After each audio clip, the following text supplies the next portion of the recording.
Is there anything else you feel is a problem for you? So you can share your experience right now saying that I have a difficulty like this. So I'll try to go from the last. Okay. So reverse reading. In case your first part of the questions are tough, you can go for the last part. Now there is a reason this happens, especially in mock tests and mock question papers. So these mock tests are created by the institute. You know, those seniors who have passed out of UPSC or who gone to different careers but still have that UPSC knowledge, they are the ones who are creating this question paper. Okay. So the one who is creating this question paper, obviously when he is going to set the first 10 questions, he is going to be really fresh. He is going to set a very tight question paper. And by the time the 100th question he is going to set, did you understand that logic? It's like doing something. When you're doing it for the first time, you focus too much. You try to do everything perfect. You try to make it difficult. But on repetition, do you put in the same effort? No. First day of exam, your college, first sem. Studied really hard, right? Really hard. Final year, exam day morning, you'll open your book. Okay. This happened for all of you, right? In some form, it must have happened. First semester, what was the idea after 12th? Whatever I did in 12th, I won't do it in college. Why? It's because you become familiar with it. That's the same thing with regards to question papers. Usually in the mock question paper set by many institutes, I'm not saying just our institute or other institute. In many institutes, the first 10-20 questions will be set really, with full energy. That's why it's so difficult for you. And the last questions will be really easy. Why? Because they haven't put in that much effort. That is one reason. The next reason is, see, do you read the first question and then immediately say, this is not my cup of tea, and you go to the last question? No. What do? You try at least 5 to 6 questions from the beginning. And when you realize after the 5 questions or 6 questions, this is not working out, what do?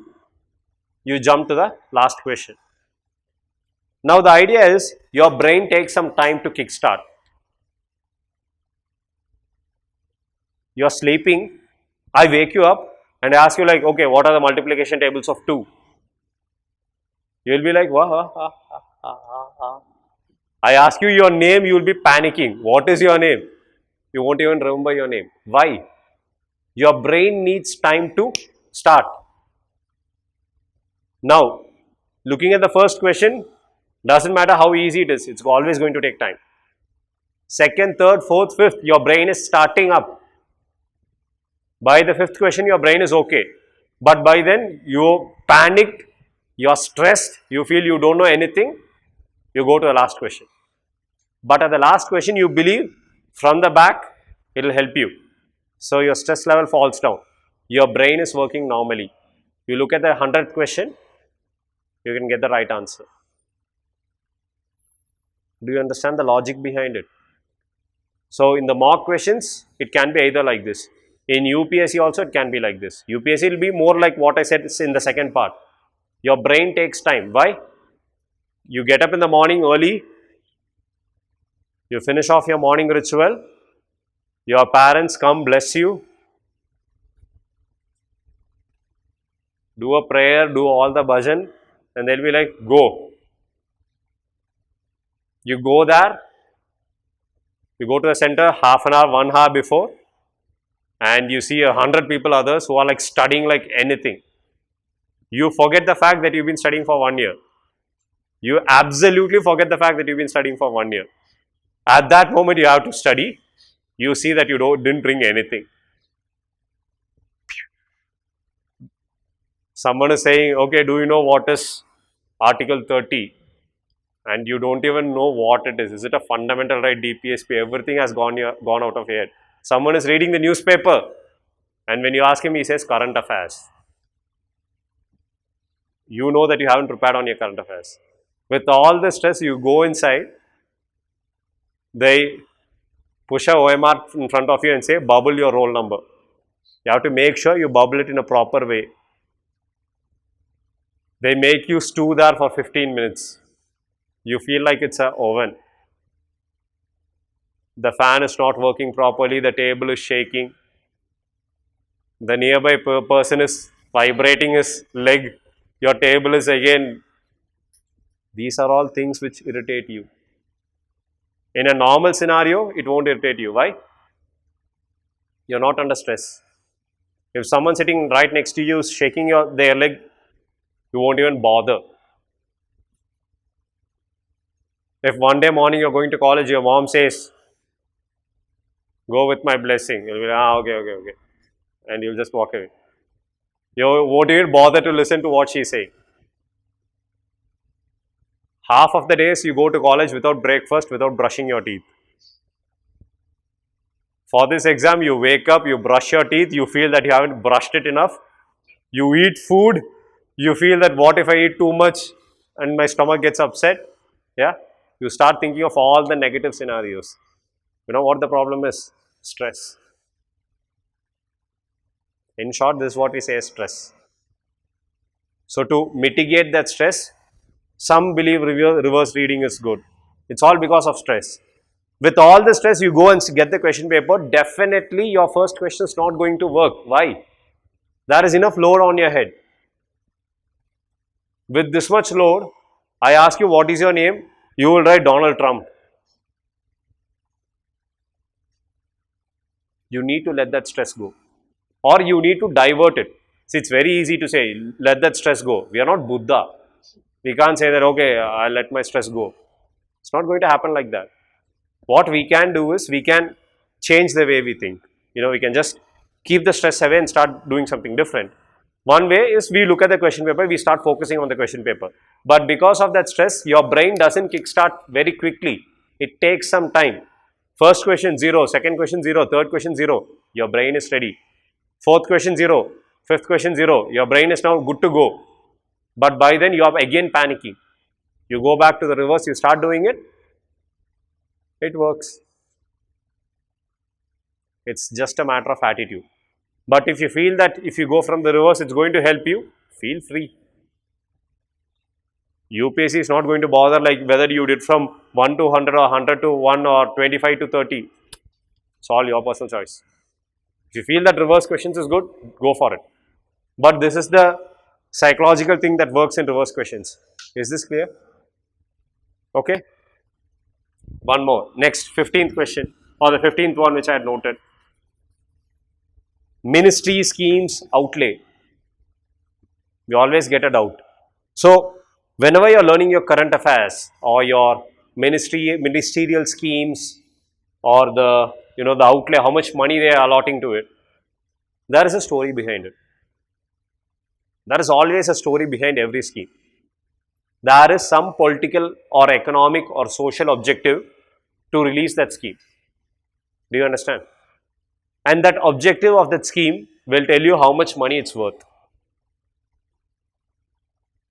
Rashtriya Gokul Mission, I think it was there. I forgot. Some Gokul Mission. It's with regards to cattle breeding. If I say 6,000 crore, will you believe it? It's a bit too much. 60 crore, 600 crore, okay. All across India they are doing it. 60 crore, 600 crore, I am willing to accept it. If I say for higher education, I have allotted 10 crores for the entire country, will you believe it? Why? It's too low. If I say I have allotted 10 crore for every college, maybe, but still 10 crore for every college is too much. What about 100 crores for the top 100 college or top 10 colleges? Possible. So, you need to know why the scheme has been released. You need to know what is the purpose of the scheme. So, what we do is, we try to learn the ministry name, we try to learn the outlay, try to learn the story of that scheme. You know where that story is? It's in the objectives. Why is the scheme being released? What you do is, you write down the 15 ministry names, you open that PDF, if it's a laptop, you type Ctrl F and you type the ministry name. All those schemes which will be highlighted, which has that ministry name, will be there. Make a list. Do the reverse. Do that for all ministries. You will be able to identify which ministry is for, the scheme comes under which ministry. You will notice patterns inside that. If it's solar, wind and everything, you will notice it's Ministry of New and Renewable Energy. But then there is another ministry known as Ministry of Power. You get confused between that. You will notice whenever we are talking about improving power generation, increasing the efficiency of power generation, star rating, making sure that the power loss is less, that doesn't come under Ministry of New and Renewable Energy. It comes under Ministry of Power.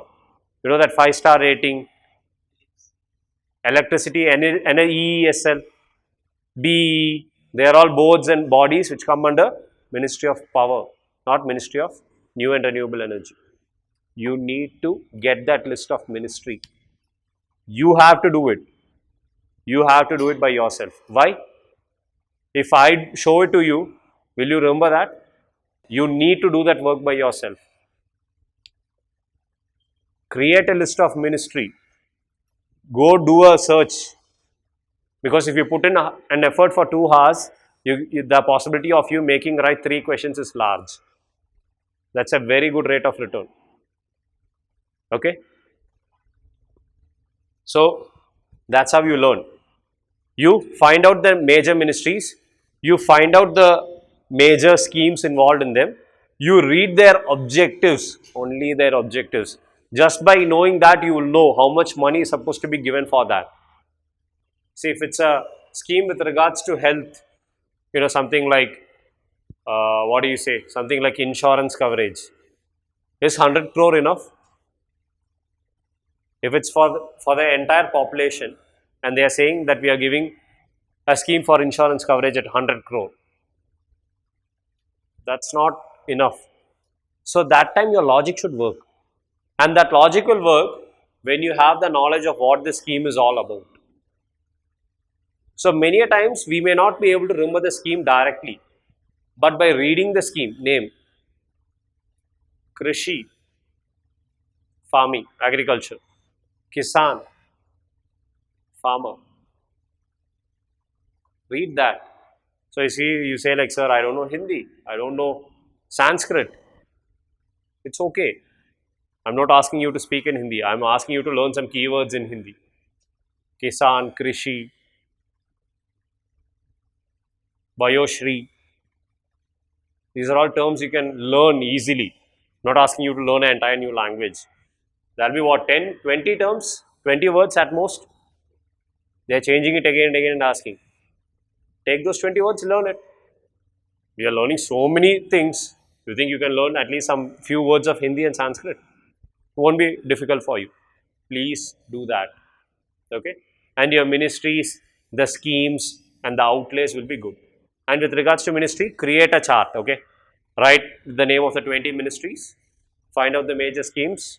Do this. How do you find out? Control F. If you're using it in your mobile phone, there is an option, find in page.